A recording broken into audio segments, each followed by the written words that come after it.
ঢাকার উত্তরা একসময় আকাশের প্রশান্তির প্রতীক ছিল, কিন্তু ২১ জুলাই দুপুর ১:০৬ সেই প্রশান্তি আর ছিল না।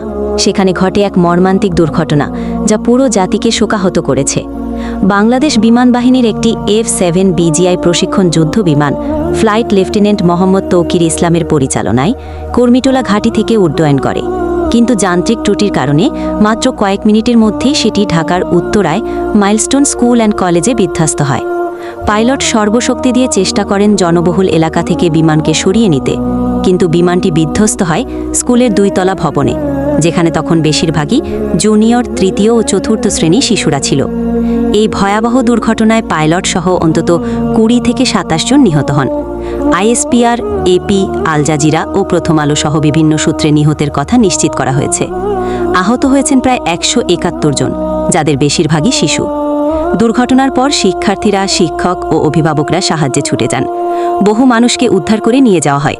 ইমার্জেন্সি সার্ভিস ও সাধারণ মানুষ রিকশা, ট্রলি ও অ্যাম্বুলেন্সে করে রোগীদের হাসপাতালে পৌঁছাতে সাহায্য করেন। এক শিক্ষার্থী বলেন, ধোঁয়া ও চিৎকারে বাতাস ভরে উঠেছিল।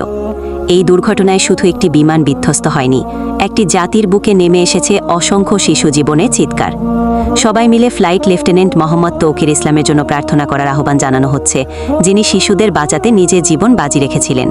এছাড়া আহত ও শিশুদের পরিবারের পাশে দাঁড়ানোরও আহ্বান জানানো হচ্ছে। কর্তৃপক্ষের প্রতি আবেদন, এই দুর্ঘটনার সম্পূর্ণ ও স্বচ্ছ তদন্ত করা হোক এবং বিমান ও রক্ষণাবেক্ষণে আধুনিকায়ন করা হোক। ভিডিওটি আপনার বন্ধুদের কাছে শেয়ার করে দিন এবং কমেন্টে অবশ্যই আপনার মতামত জানাবেন। আর চ্যানেলটি সাবস্ক্রাইব করে পাশে থাকবেন। সবাইকে ধন্যবাদ ভিডিওটি শেষ পর্যন্ত দেখার জন্য।